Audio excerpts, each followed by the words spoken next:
Selamat datang di sebuah tempat di mana waktu seakan berhenti dan tebing batu merah menyimpan rahasia kekaisaran yang terlupakan. Kita tidak sedang berada di kota modern, melainkan di kota kuno Badami, yang dulu dikenal sebagai Vatapi, di jantung negara bagian Karnataka, India.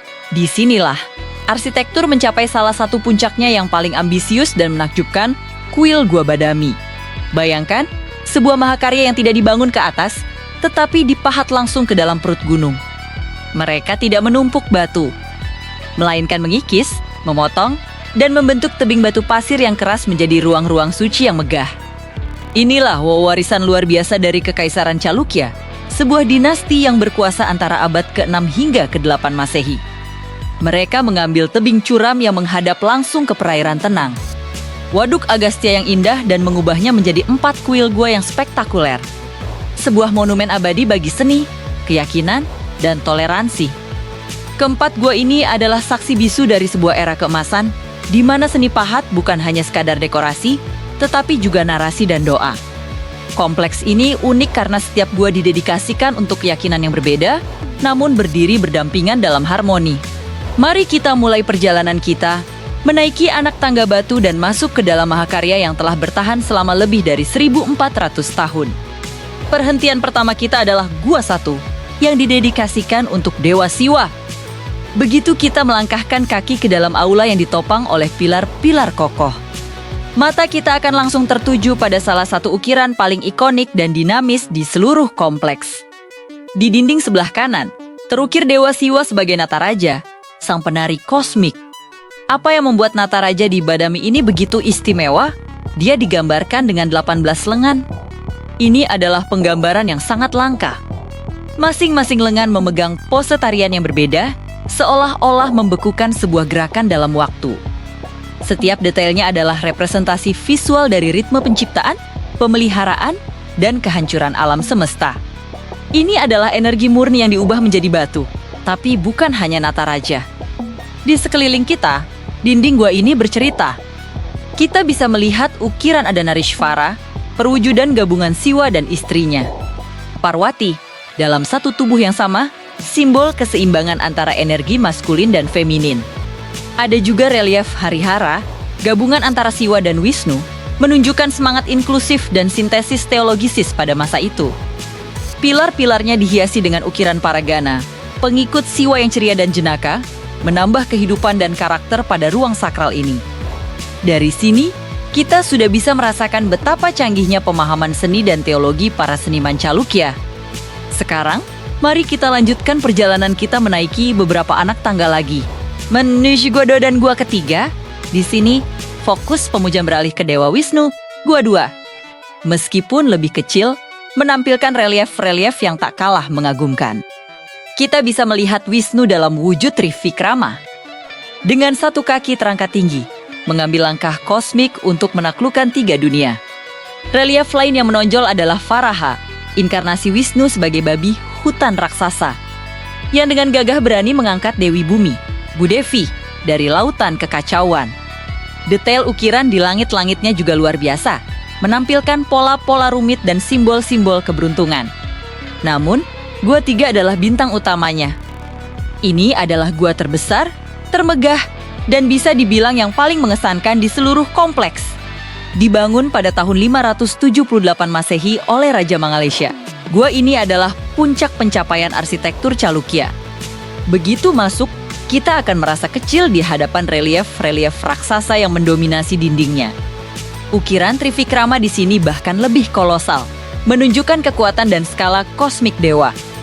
Di seberangnya, kita bisa melihat Wisnu duduk dengan megah di atas Sananta, ular kosmik. Tapi di Gua 3 benar-benar luar biasa. Tiang-tiang raksasanya dihiasi dengan ukiran presisi yang menggambarkan adegan mitologis. Makhluk-makhluk surgawi, pasangan kekasih, bahkan studi anatomi manusia kuno dengan akurasi yang menakjubkan. Perhatikan baik-baik langit-langitnya.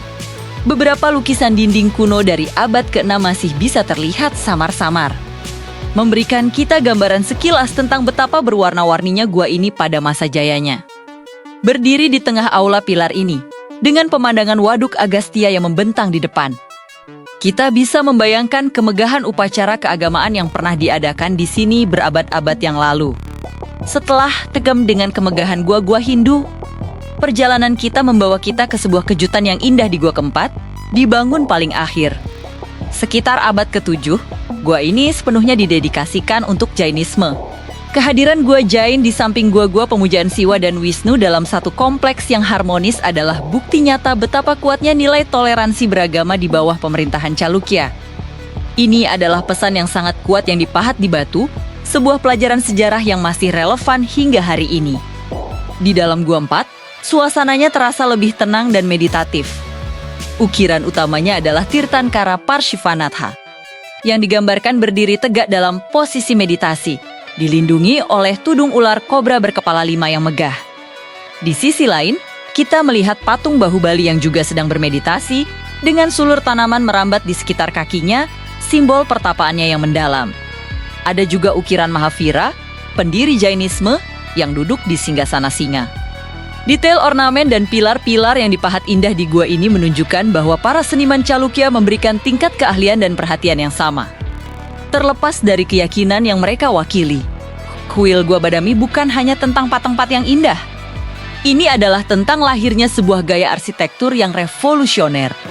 Gaya Badami Chalukya yang lahir di sini adalah sebuah titik pertemuan, sebuah melting pot yang brilian. Gaya ini secara inovatif mencampurkan elemen gaya Nagara dari India Utara, yang dikenal dengan menara melengkungnya, dan gaya Drovda dari India Selatan, yang dicirikan oleh struktur bertingkatnya. Perpaduan ini kemudian menjadi cetak biru, fondasi bagi pembangunan kuil-kuil megah di seluruh India Selatan pada masa-masa berikutnya.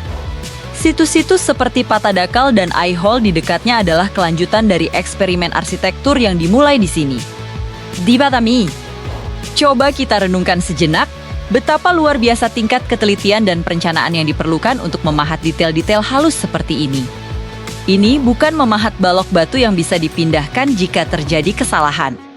Ini adalah memahat tubuh gunung itu sendiri.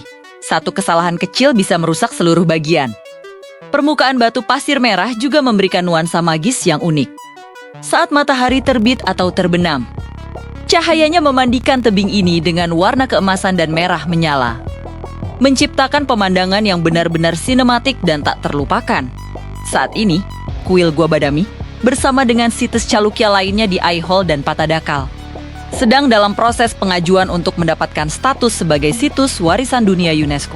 Status ini, jika diberikan, akan menjadi pengakuan yang layak atas nilai sejarah, seni, dan budaya mereka yang tak ternilai harganya. Pengakuan ini akan membantu melestarikan mahakarya ini untuk generasi mendatang dan menarik perhatian dunia pada kekaisaran yang sering terlupakan ini. Badami bukan sekadar destinasi wisata. Ini adalah buku sejarah yang dipahat di batu, sebuah galeri seni terbuka, dan sebuah warisan abadi dari sebuah peradaban kuno yang maju. Mengunjungi tempat ini adalah seperti melakukan perjalanan waktu, menyentuh langsung sejarah dan merasakan denyut kreativitas dari 1400 tahun yang lalu. Ini adalah pengingat tentang kehebatan inovasi, keindahan seni, dan kekuatan toleransi yang abadi. Sebuah mahakarya yang lahir dari sebatang tebing gunung yang terus menginspirasi kita hingga hari ini. Terima kasih telah menemani saya menjelajahi rahasia kuil Gua Badami.